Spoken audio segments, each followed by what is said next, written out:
Okay, so real quick before this video starts, I did not say hello. I didn't mean to do that. That's on me. It could be that this video is a little bit awkward. I'm doing this for the first time, so please excuse me for that. And if you want to see more videos like that, you just let me know in the comments and I'll think about it. Alright, bye. The way I approach my guitar tones is pretty simple. I kind of work with like a less is more approach in a sense. So I do a little bit of work, try to get the hugest possible results out of it. And I think for this track particularly, it worked pretty well. So I'm gonna show you how I did it, and we're gonna run through the chains. And before I even start, it's all MIDI. some of you are gonna hate me for this, but it's all MIDI.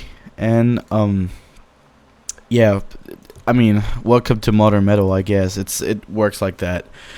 Okay, so we're gonna start with the first guitar. This is what it sounds like, by the way. I didn't even show you.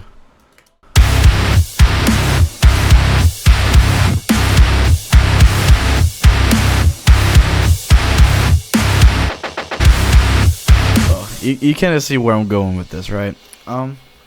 So this guitar, the DI, it just sounds like this. And then what I did is I got this thing. It's called Pod Farm.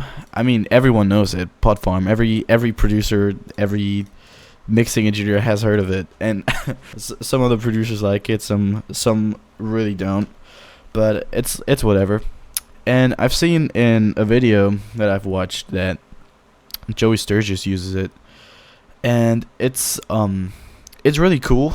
Because I don't really know what it does at all. I don't really fucking know, but it does this thing to the guitar, which I think is pretty cool. It kind of gives it like a more weighty, heavier sound that I really like.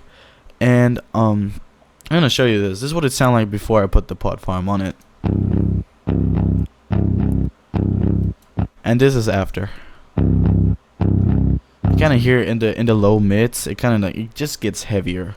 And then Dr. Drive, classic as well, really cool. It's just a drive pedal, really, and it's gonna make it sound even more heavy, so I can feed it into the Thal amp. I don't know, I really like doing that.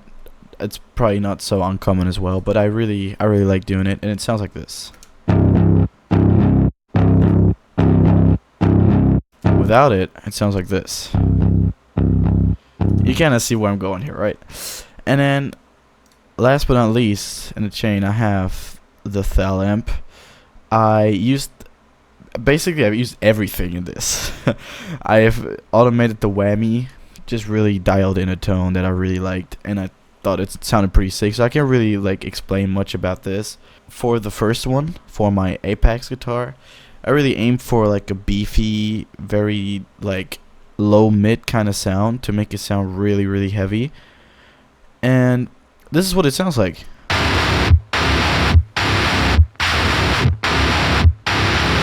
It sounds very like cardboard type of thing. It sounds very scratchy as well. I think that's awesome. That's kind of the guitar tone I'm going for with this. And then next up, I have Odin, right? Odin 3. Everyone knows it. Everyone loves it. Basically the same thing going on, except for one plugin that I used in this chain, and it's a ring mod by someone in a Discord server. I joined a Discord server a while ago. It's like full of these metal producers. They're pretty talented too. They're awesome, and sometimes they have like people sending presets and stuff in there, and this one was sent in by a user, and I just downloaded it, put it on there, and I thought it sounded pretty sick. So here's what it sounds like without it, and then when I turn it on,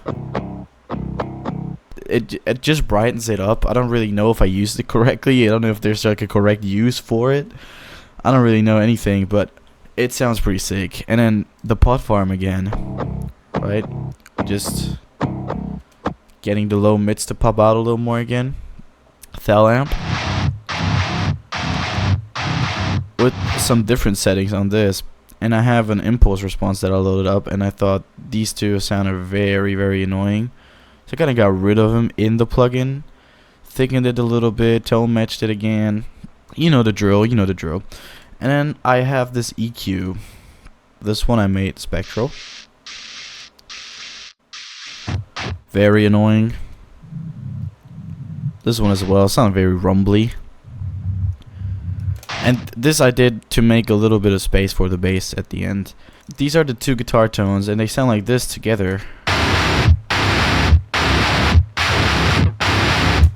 Pretty cool. I think that's awesome. I think that's cool. And next up I got this guitar bus too. I have both of them going into this, and without the guitar bus it sound like this. So I was like, yeah, that could probably need some spice. And then what I did is I added this EQ, normal EQ, just to get everything intact a little bit, to be a little more cohesive. I have this thing. It's a compressor, and I'm really going for it, as you see.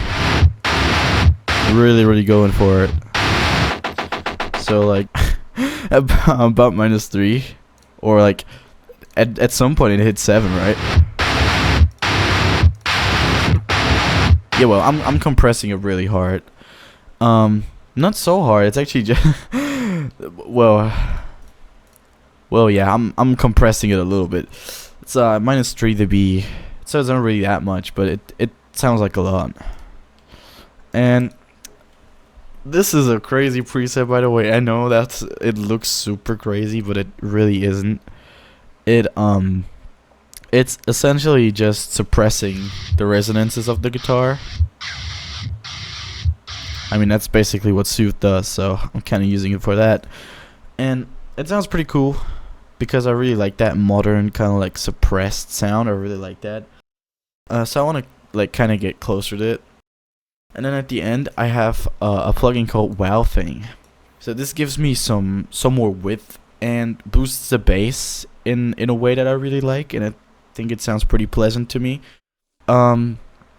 Yeah, it's essentially just doing that. And I have the wow, so the spreading on 0.13 and the true bass on 0.08. And then I'm dry wetting it on 50% as well. So it's not really doing all that heavy stuff, but it's more so like a subtle effect that I really like, and it works.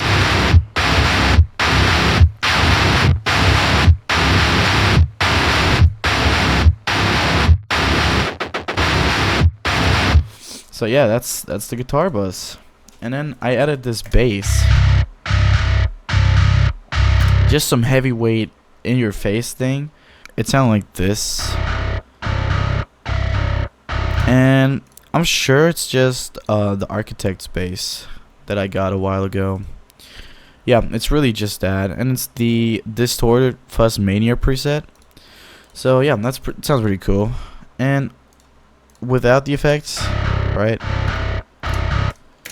And then with the effects, I'm not really doing much on it. I'm just EQing a little bit. I'm compressing it, and I always aim for about -5. That's like the golden number for me. If it sounds too compressed at the end, I will just, I'll just pull that back a little bit, and it's gonna be all good. And then I have this second EQ that I'm really aggressively getting rid of this like rumbly like noise stuff there. Very annoying frequency to deal with. And I have this one as well, which if I left it out, or if I left it in, then there'd be so much like fighting with the guitars, and I really don't like that, so I took it out. I made it dynamic. I don't even know why I made it dynamic in that this way, but I did, and it works, so I'll just keep it like this. And then I got a limiter, where I'm really just pinning it down with this one. This is really get it to sound thick, but not overwhelming. And this is what it sounds like with the guitars.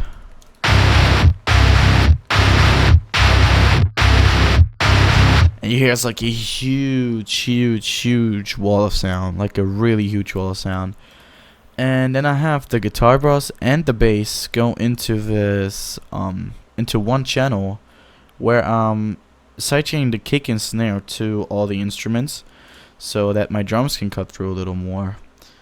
And yeah, that's basically how I get my guitars and bass to sound good, and how I approach heavy tones and kind of like those like scratchy, very white, noisy-ish sounds.